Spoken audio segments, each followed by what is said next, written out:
4টা। আর সচিবরা যখন ওনার কাছে আসে, প্রত্যেকটা সচিবের সঙ্গে 2টা-3টা গাড়ি আসে। সেইখানে খরচ বেশি, সময় বেশি, জ্যাম বেশি, সেটা ট্রাফিকের কথা চিন্তা করে, সবকিছু চিন্তা করে উনি নিজেই কিন্তু সচিবালয়ে প্রতিদিন যান।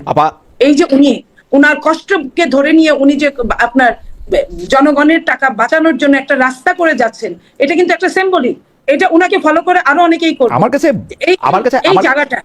আমার কাছে ভালো লাগে উনাকে, যে উনি অনেক মানে হাম্বল পোশাকে আশাকে আচরণে, কিন্তু কাজে না পা কাজে বিপরীত দেখি।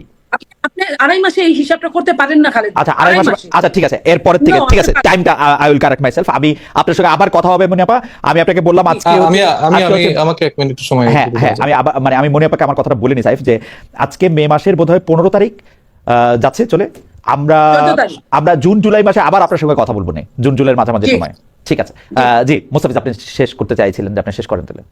যেটা বলছি যে মানে আমার মনে হয় যে এখনই স্টেটমেন্টের সময় চলে এসেছে। আমার কাছে বিএনপি বা তারেক রহমানের কাজগুলোকে আসলে স্টান্টবাজি বেশি মনে হয়, কারণ সেই স্ট্রং শব্দ, মানে আমার কাছে মনে হয় যে বাংলাদেশের একজন প্রধানমন্ত্রী আসলে আসলে আসলে 14টা গাড়ি থেকে 3টা গাড়িতে আসছেন, সেটাকে আপনারা একটু অ্যাপ্রিশিয়েট করলে। আপনি যখন বলতেছেন যে আপনাদের এরকম মেগা মেগা প্রজেক্টের জায়গায় আসলে ইম্প্যাক্টফুল প্রজেক্টগুলো আসলে ইমপ্লিমেন্ট করবেন, সে জায়গায় আমরা দেখছি যে পদ্মা ব্যারেজের মতো প্রকল্প তিনি এখনই নিয়ে ফেললেন, এবং এখানে নিয়ে এই প্রকল্প নিয়েও কিন্তু অনেক সমালোচনা, এবং যারা আসলে মুস্তাফিজ আপনি একটু হার সমালোচনা করতেছেন। প্রকল্প নিয়ে ফেলা মানে প্রকল্প আসলে সামনে যাওয়ার জন্য আরো অন্তত 20 মাস সময় লাগবে, কিন্তু এই বিষয়ে যারা বিশেষজ্ঞ আছেন এটা নিয়ে আসলে ক্ষতি কি হতে পারে এগুলো নিয়ে কিন্তু এখনো আলোচনা পর্যালোচনা হয়নি।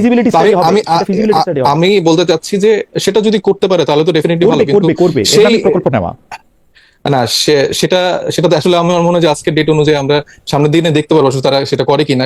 কারণ আমার কাছে মনে হচ্ছে যে তারা আওয়ামী লীগের যে ফরম্যাটে যে প্রকল্পগুলো তারা নিত, তারা যেভাবে সময় ক্ষেপণ করতে এবং বালিশ দুর্নীতির মতো যে দুর্নীতিগুলো হয়েছে, এরকম ভাবে আসলে তারাও আস্তে আস্তে সেই মানে পথরেখা আসলে তারা অনুসরণ করতে যাচ্ছে।